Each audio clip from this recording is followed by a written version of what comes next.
Bonsoir et bienvenue à cette édition, le sommaire. Le garde des Sceaux du Bénin était accompagné du ministre des Sports Oswald Omeki à l'étape de Bokba dans le cadre de la deuxième journée de la tournée gouvernementale de sensibilisation des populations sur la cherté de la vie et les mesures prises par le gouvernement pour contenir la crise.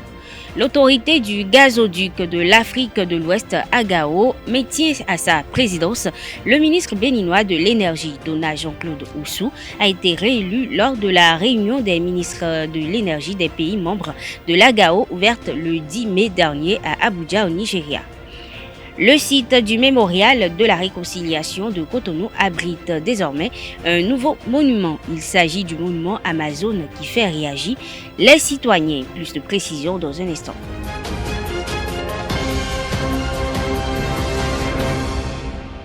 Bienvenue, le ministre béninois de l'énergie Jean-Claude Oussou a été réélu pour un mandat d'un an à la présidence de l'autorité du gazoduc de l'Afrique de l'Ouest, AGAO. Sa réélection a été actée lors de la réunion des ministres de l'énergie des pays membres de l'AGAO qui se tient depuis le 10 mai 2022 à Abuja au Nigeria. La rencontre est placée sous le signe de l'intégration et du développement régional à travers une fourniture durable du gaz pour la sécurité énergétique électrique. L'autorité du gazoduc de l'Afrique de l'Ouest a été mise en place par la République du Bénin, la République du Ghana, la République fédérale du Nigeria et la République du Togo à travers le traité relatif au projet du gazoduc de l'Afrique de l'Ouest, PGAO. Pour rappel, l'AGAO est un établissement public à caractère international doté de la personnalité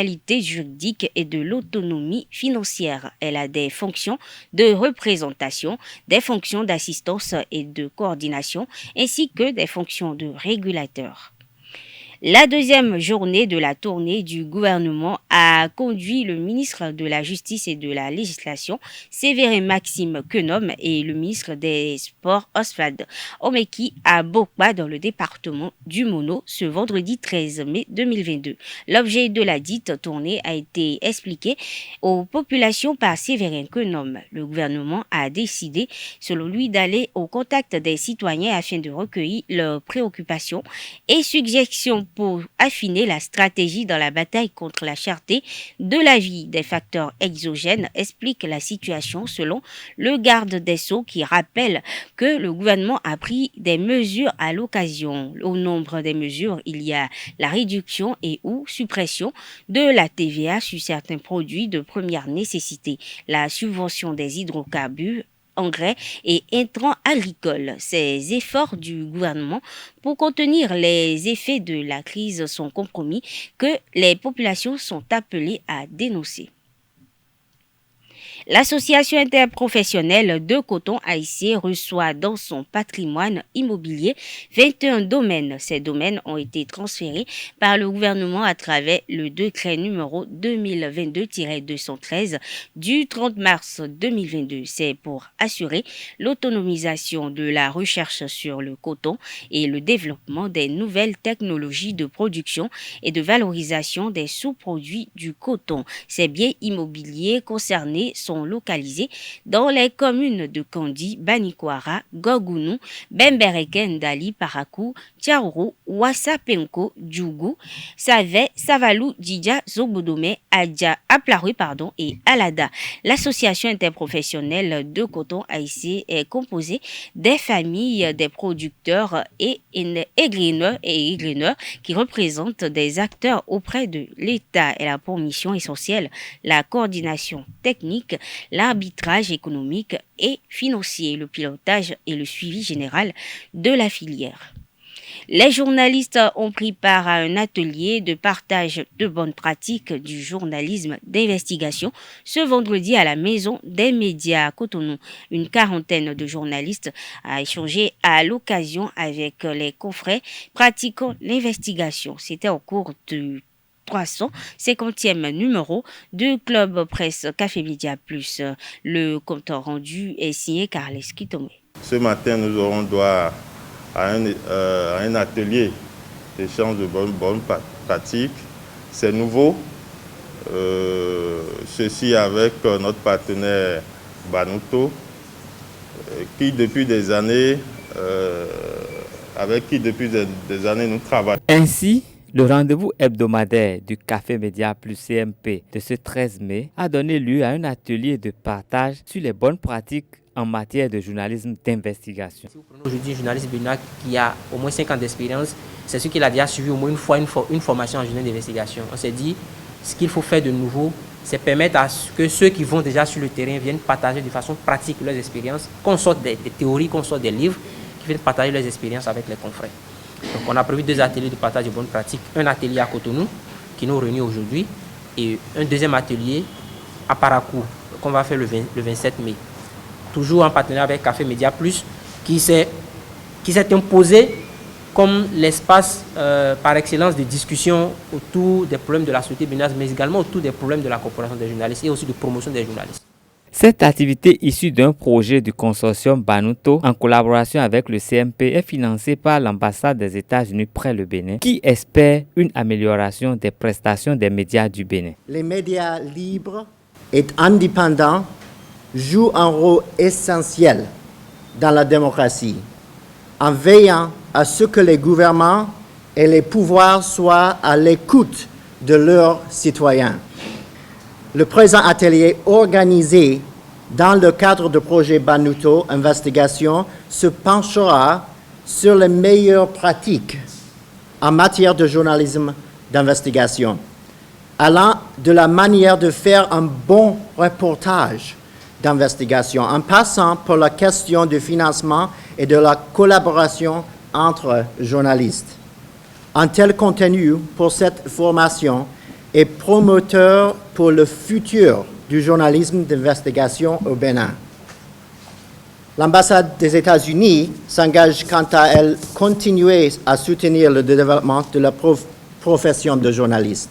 3 panels de discussion ont meublé le Café Média Plus de ce vendredi avec la participation du conseiller aux médias du ministère de l'économie numérique et du conseiller à la HAC Franck Pochime. Une statue en métal recouverte de bronze immortalise désormais les femmes guerrières du royaume du Dahomey dans la capitale économique du Bénin. Dévoilée il y a quelques jours, cette statue suscite multiples commentaires au sujet de l'identité réelle du personnage représenté. Francis Fahami et Kanté Amoussou font le constat et nous informent davantage sur ce monument qui surplante le boulevard des Amazones. Vous le remarquez déjà sans doute, derrière moi ici, je situe une statue très imposante d'ailleurs. Où sommes-nous? Nous sommes ici, derrière la présidence de la République du Bénin. À quelques mètres du palais des congrès, sur la même ligne se situe une imposante statue en construction à Cotonou, dont l'image fait le buzz sur la toile depuis quelques jours. Selon certaines informations, il s'agit du monument Amazon, dont la construction, la conception et la livraison a été annoncée par le gouvernement du Bénin dans le relevé du Conseil des ministres du 17 juillet 2019. La réalisation de l'œuvre a été confiée à un artiste sculpteur chinois et s'inscrit dans le cadre du programme global d'aménagement urbain et paysager le long du boulevard de la Marina. Je cite, « Le monument Amazon vise à instituer un symbole identitaire fort pour notre pays et consiste à ériger un ouvrage emblématique en hommage aux Amazones du Dahomey. Il consiste en une statue en structure métallique avec une enveloppe en bronze d'une hauteur hors tout de 30 mètres, signée le Conseil. Il comprend également l'aménagement de l'esplanade des Amazones, l'aménagement de la place de l'Indépendance, du champ de foire et des jardins de Mathieu. » C'est bon que le régime installe cette statue-là, mais je demanderai à nos grands-parents des 12 tribus de la lignée de Wegbadja de reconnaître aussi et de placer le siège de Tassi Rankpe. C'est bon, mais il reste beaucoup à faire.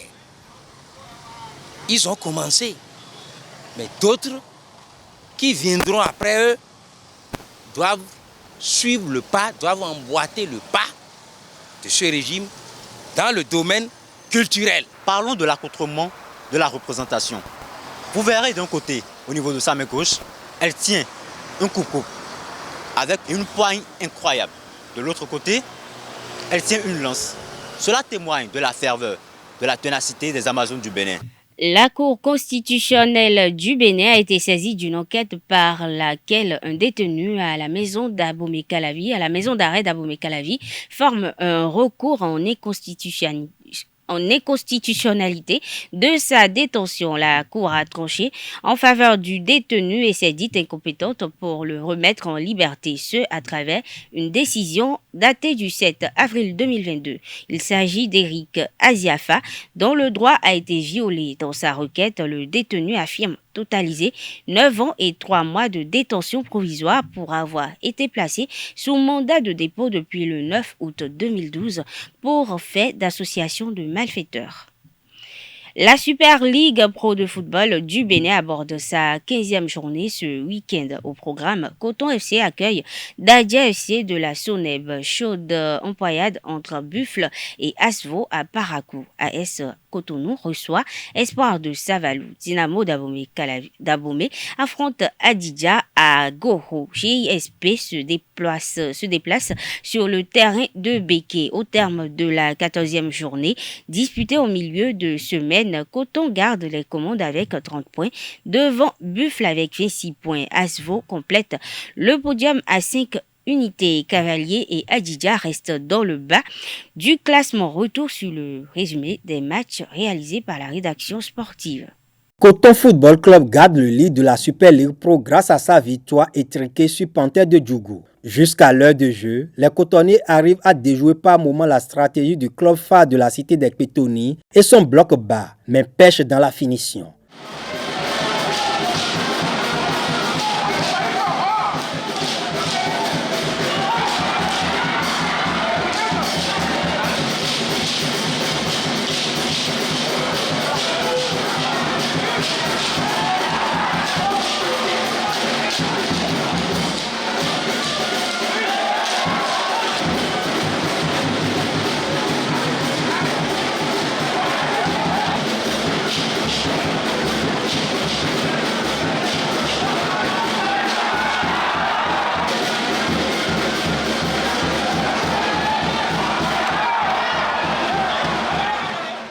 À la 68e minute, Abdul Djibri Yerima va trouver la faille sur une frappe croisée à la suite d'un coup franc joué rapidement.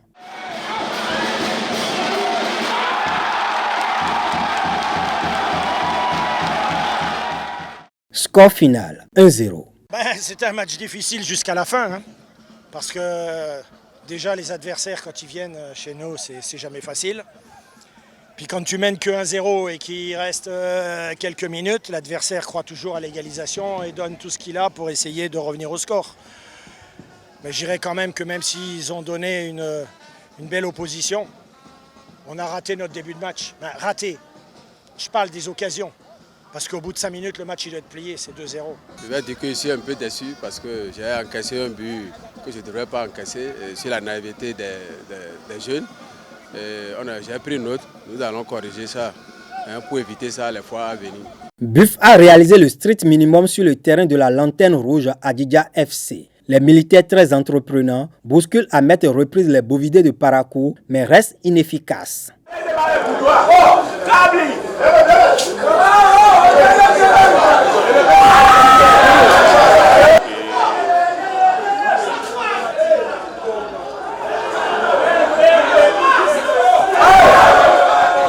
À la 65e minute, Buff va faire la différence grâce à Henri Okpala.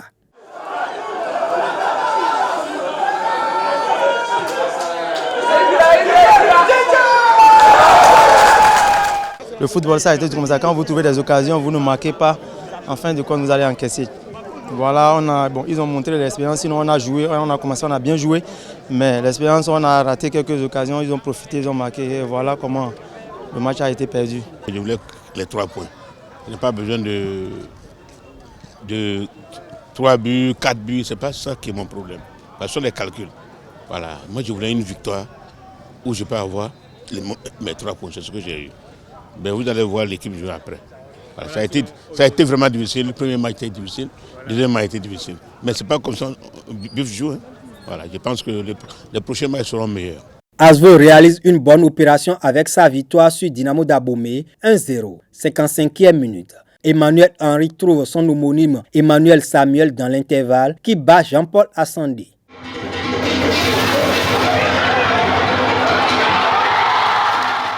Dans le camp de Dynamo d'Abomey, on a contesté plusieurs fois les décisions des arbitres.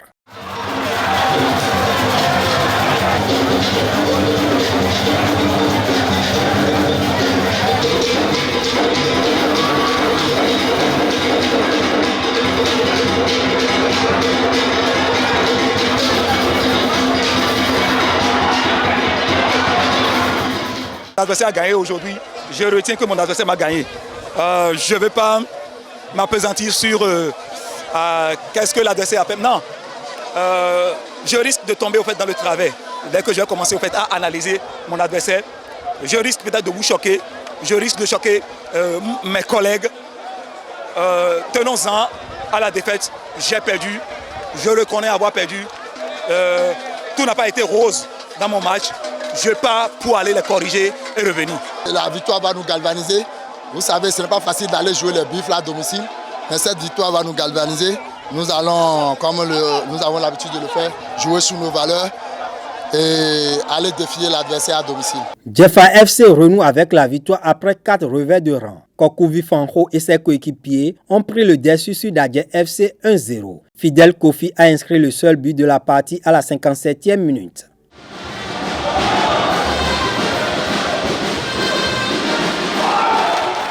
Aïma et Lotopopo ont fait match nul 2 buts partout au thème d'un choc à rebondissement.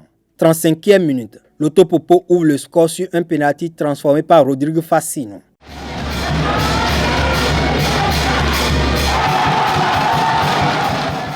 « 1-0 à la pause. Au retour des vestiaires, Aïma égalise sur un penalty de Aliou Olatundi à la 65e minute. «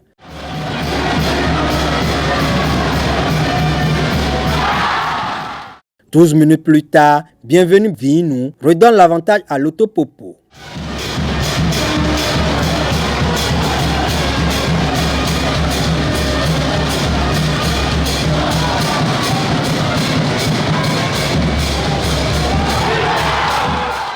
Dans les derniers instants du temps réglementaire, Aïma rétablit à nouveau la parité grâce à Isaac Ogunedji.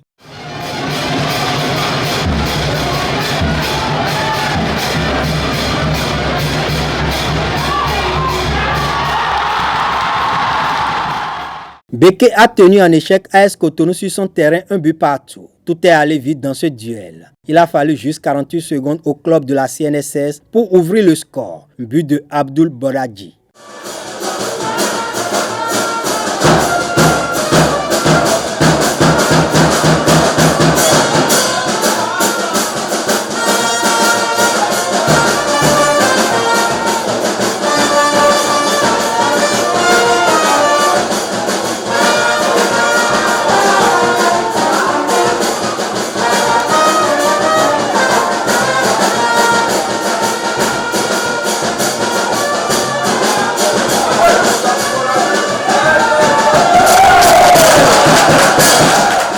La réplique est immédiate. 6e minute, Sofiane Sobabé remet les pendules à l'heure.